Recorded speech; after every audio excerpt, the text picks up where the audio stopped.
in this digital age, marami sa atin ang gusto maging instant content creator. Some of us have skills and talent pagdating sa paggawa ng contents online. At ang ilan sa atin ay talagang nagiging passion na ito.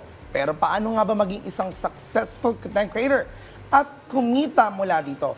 How can we turn passion into profit? At kaugnay nga niyan, Prof, ay may makakasama tayo na may ilang taon ng experience pagdating sa digital marketing at dahil sa kanyang expertise in strategy, creativity, and brand partnerships, talagang siya ay masasabing ideal guide para sa aspiring content creators who want to turn their passion into profit. At dahil dyan, makakusap po natin ngayong umaga. Good morning, Michiko Oranga, also known as Chico the Creator. Welcome dito sa Rise and Shine Pilipinas. Hi, Chico! Good morning. Good morning. Magandang umaga sa inyo and magandang umaga sa ating mga ka-RSP, Prof. Fifi and Diane. Thanks for having me here. Thank you for joining us Thank today. you. So, Chico, as we celebrate the Philippine Creative Industries Month, ano ang mga nakikita mong opportunities para sa mga aspiring content creator dito sa Pilipinas? You know, I'm here to deliver good news. There's really never been a better time to be a content creator in this country. Ngayon mismo, right now, there's a huge demand for aspiring creators. And there's a lot of demand for digital media, content creation, and all kinds of skills that you can offer from music to arts. Ang dami pong naghahanap ng mga brands and businesses ngayon. And marami rin mga creators na nag-aspire ngayon yan. And as we celebrate what you said, Philippine Creative Industries Month, no, isang patunay po niyan is last year, kumita po tayo ng 1.72 trillion pesos and nag-contribute po yan sa Philippine economy natin. Because of these content creators, because of the talents that we have in the country, from singers to videographers to media people and even you guys, even hosts and talent programs like this, no. And overall, nag-contribute din yan ng 7.1 employed and contracts sa bansa natin. So whether you are making videos, writing, or any kinds of creative work, there's really a place for you and talaga pong kumikita po talaga siya ngayong taon. Alright, Chico, from your experience working with brands and creators, ano-ano mga klaseng content ang sa tingin mo ay talagang in demand ngayon? Right. So, ngayon, mas gugustuhin na ngayon ng mga brands ang mas authentic and mas raw and mas relatable content. The less production, the better. As of the moment, alam naman natin sa feed natin, short videos and reels are king right now. You've seen it on TikTok and Instagram reels, no? Pero here's my insight for you.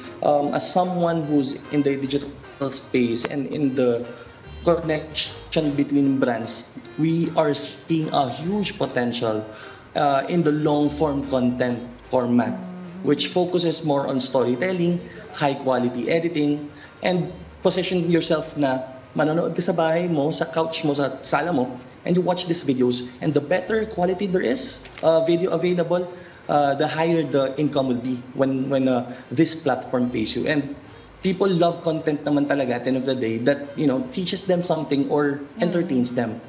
You may focus on showing lifestyle, local cuisines here in the Philippines. And usually, sikat ngayon ng mga experiences lalo sa bansa natin. I've seen videos who are earning millions right now. Ang ginagawa lang nila, mag-video lang sila sa isang city, maglalakad-lakad lang sila, and you immerse yourself watching it on your TV na, para ako nagta-travel na pala, no? But of course, no, don't forget also that there are niche topics that are high right now. And usually, itong mga niche topics na to ang mas malakas sa mga engagements natin. Yun. Alright. Chico, marami nga interesado no, na maging content creator, pero hindi nila alam kung paano o saan sila magsisimula. Ano yung pieces of advice na maibibigay mo sa isang individual na nagsisimula pa lamang ng kanyang content creation journey? Simple lang. I want you to start where you're passionate about. And start with whatever you have right now. Even your phone.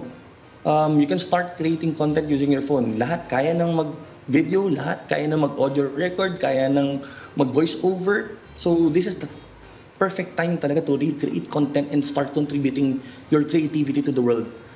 you don't really need to focus on or worry much on your fancy equipments. Kaya mo magagawa yan. And the more you create, the better you'll get. Kasi marami ako naririnig na parang nag-post lang sila ng 5 content tapos hindi kumita or hindi napansin ng brands, nadi-discourage sila.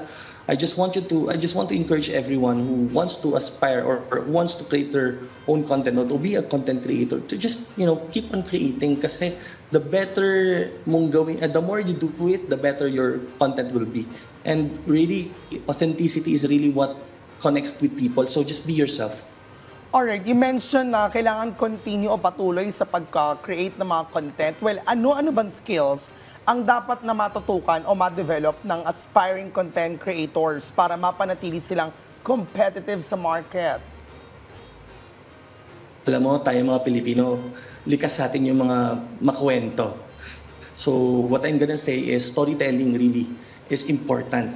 No matter what type of content you're creating. Either it's video, either it's a book you're writing, it's a poem you're writing. Storytelling really is important here.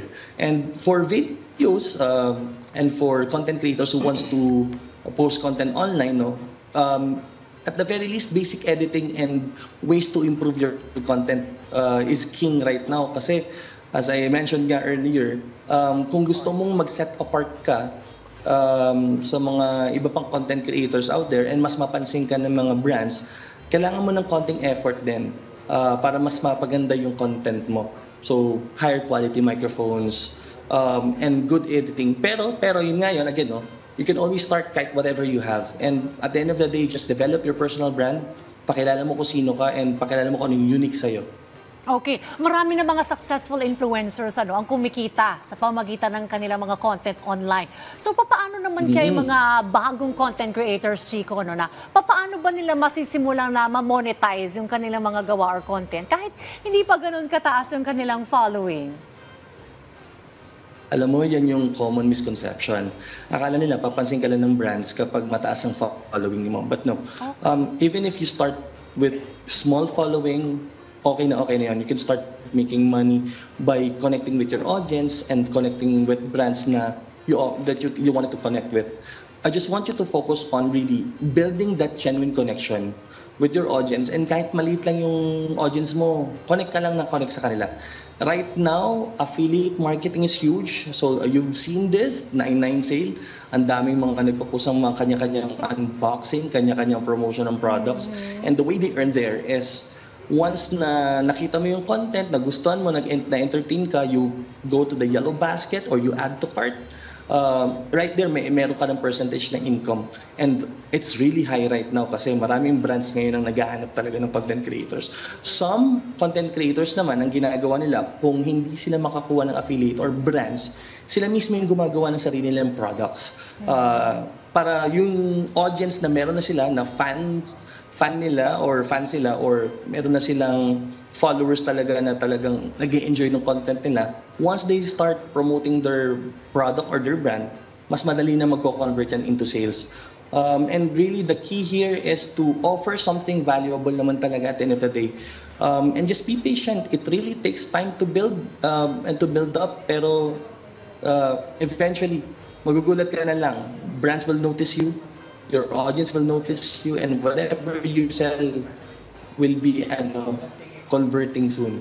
Oh, ang dami ko natutunan kay Chico. Authenticity, consistency, the power of storytelling, at saka yung genuine connection sa followers mo. So, parang kasi kailangan maparamdam natin sa mga manonood na parang katabi lang natin sila sa sala at nagchichikahan tayo, di ba?